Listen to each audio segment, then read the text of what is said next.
Bonjour chers frères et sœurs en Jésus-Christ. Je vous salue, vous qui aimez Dieu. Je voudrais ce matin parler du sens spirituel de l'étoile à 5 branches.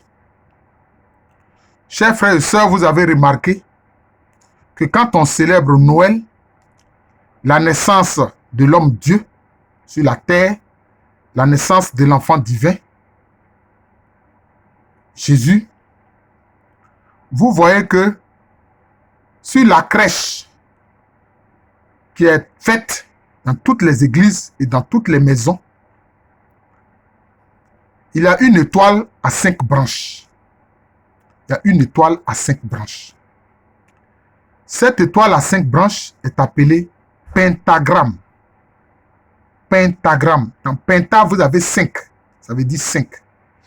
Étoile à 5 branches.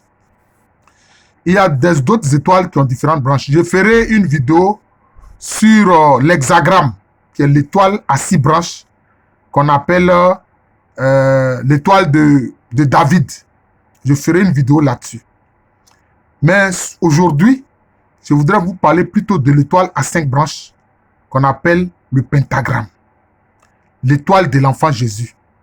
Cette étoile qui s'est manifestée aux 3 rois mages, qui les a guidés jusqu'où se trouvait l'enfant Jésus et sa maman, la Vierge Marie. Vous voyez bien que cette étoile-là a la tête orientée vers le ciel. Je le dis maintenant parce que c'est important. Comme le Seigneur Jésus-Christ l'a dit lui-même, le ciel, c'est le trône de Dieu.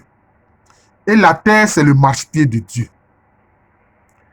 Alors, les étoiles, il faut le savoir, notre soleil que vous voyez là, c'est une étoile. Notre soleil là, c'est une étoile. En fait, quand on regarde, le soleil c'est quoi? C'est de l'hydrogène en fusion. C'est de l'hydrogène qui brûle, en fait. Et vous savez très bien que dans l'eau que nous buvons là, il y a de l'hydrogène. Parce que la formule chimique de l'eau, c'est H2O. Voilà, c'est-à-dire un atome d'hydrogène et deux atomes d'oxygène. Le soleil, c'est une étoile. C'est de l'hydrogène en fusion. L'étoile, c'est quoi? Comment naissent les étoiles? Vous pouvez faire vos recherches, vous partez dans astronomie et puis vous voyez naissance des étoiles. Les étoiles naissent d'un amas de gaz et de poussière. Les étoiles là, elles naissent d'un amas de gaz et de poussière. Sous l'effet de la gravitation, sous le fait du fait que ça tourne, une puissance qui tourne, c'est la gravitation. Donc, il y a 3 choses qui font naître l'étoile. Amas de poussière et de gaz, gravitation. Amas de poussière, amas de gaz, gravitation. C'est ça qui fait que l'étoile naît. L'étoile, en fait, c'est un feu. C'est du feu. Le soleil que vous voyez là, c'est du feu. Donc, les étoiles sont du feu. Mais quand on les voit de loin, ça nous apparaît sous forme de lumière. Ça nous apparaît sous forme de lumière. Le pentagramme a servi à symboliser l'être humain qui est tourné vers Dieu. L'être humain qui est tourné vers Dieu, dont les pensées sont tournées vers Dieu, le trône de Dieu, le ciel. Vous voyez? C'est pour ça qu'on voit le symbole de l'enfant Jésus, c'est le pentagramme, c'est l'étoile à 5 branches. Mais il faut savoir une chose.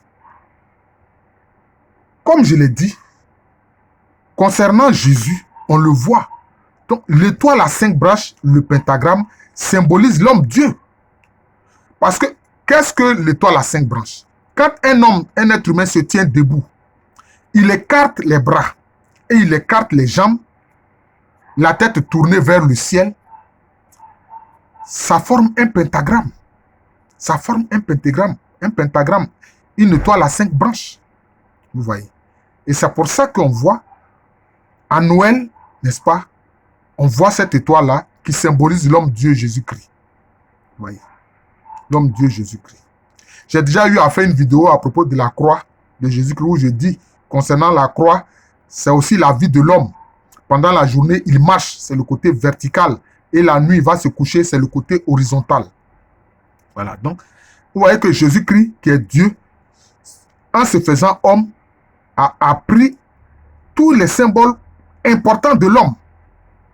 D'abord, à Noël, c'est l'étoile à 5 branches, l'être humain debout, la tête orientée vers le ciel, les bras écartés et les jambes écartées. Quand il fait son sacrifice, la croix, vous voyez, c'est sur la croix, côté vertical, quand l'homme se tient debout, côté horizontal, quand il va se coucher. Les deux mouvements forment la croix.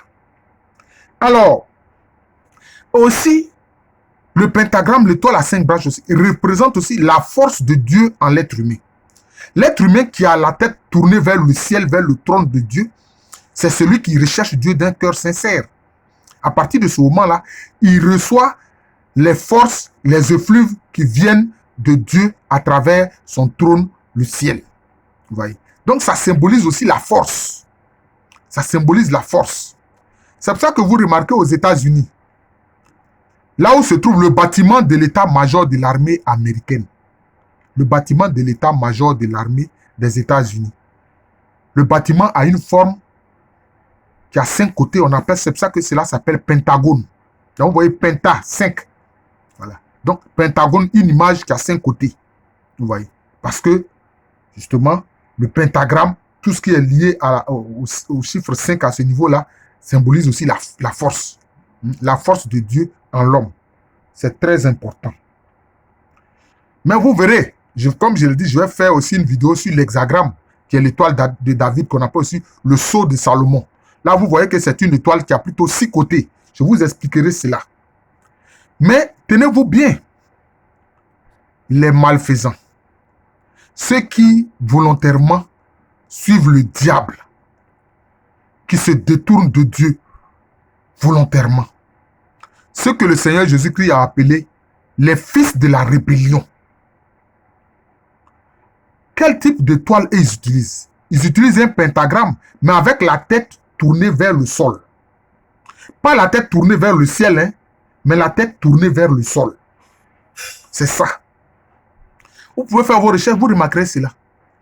Dans des représentations du diable, c'est comme ça que le diable est représenté, avec un personnage hideux, qui a des pattes d'animal, qui a des cornes, qui a 2 cornes, et qui a une étoile, un pentagramme, mais inversé. C'est-à-dire la tête orientée vers le sol, qui couronne son front, disons. Vous voyez. Et les satanistes, les lucifériens, les satanistes, pour ne pas dire les lucifériens satanistes, parce qu'en fait c'est la même chose, ils utilisent un pentagramme inversé. Voilà. Qui sont des forces d'involution, des forces du mal, des forces qui se détournent de la volonté de Dieu, des forces qui volontairement veulent aller contre la volonté de Dieu. Or, la volonté de Dieu s'accomplit toujours. Donc, vous voyez. J'ai donc voulu vous parler du pentagramme, l'étoile à 5 branches, qui symbolise l'enfant Jésus. Et vous avez vu, quand les trois rois mages ont vu l'étoile s'arrêter, là où était l'enfant divin et la très sainte Vierge Marie, ils étaient remplis de joie. Ils étaient remplis de joie. Vous voyez, ils étaient remplis de joie. Donc nous aussi, comme nous sommes des croix vivantes, nous sommes des croix vivantes. Parce que c'est pour ça que Jésus-Christ a dit que celui qui veut me suivre porte sa croix et me suive. Donc nous sommes des croix vivantes, mais aussi, puisque l'étoile a 5 branches, celle normale avec la tête tournée vers le ciel, le trône de Dieu, qui symbolise l'enfant Jésus, nous aussi, nous devons être des pentagrammes vivants. Des pentagrammes à la suite du pentagramme de l'enfant Jésus vivant, tourné vers Dieu. Nos pensées, nos sentiments, notre cœur, tout notre être tourné vers Dieu. Je vous remercie. Je suis le frère Jean de l'amour de Jésus. C'est mon nom spirituel. Et à l'état civil, je suis le professeur Alou Kwame Rémy. Voilà le sens des choses. Donc, quelquefois, il y a des symboles que nous voyons, mais nous ne nous interrogeons pas là-dessus. Combien parmi nous se sont interrogés sur cette étoile qu'on voit au-dessus de chaque crèche quand on célèbre Noël, la naissance de l'enfant divin? J'ai voulu vous donner quelques explications sur cela. À l'état civil, je suis le professeur Alou Kwame René. Je vous souhaite une bonne journée. La mission que le Seigneur m'a donnée, c'est de donner des enseignements sur ce qu'il m'inspire. Mais il faut que cela soit partagé abondamment. Il faut que cela soit partagé pour que cela touche beaucoup de personnes et que ces personnes-là soient informées. Quand on est informé, ce n'est pas la même chose que quand on n'est pas informé. Merci encore et bonne journée à tous.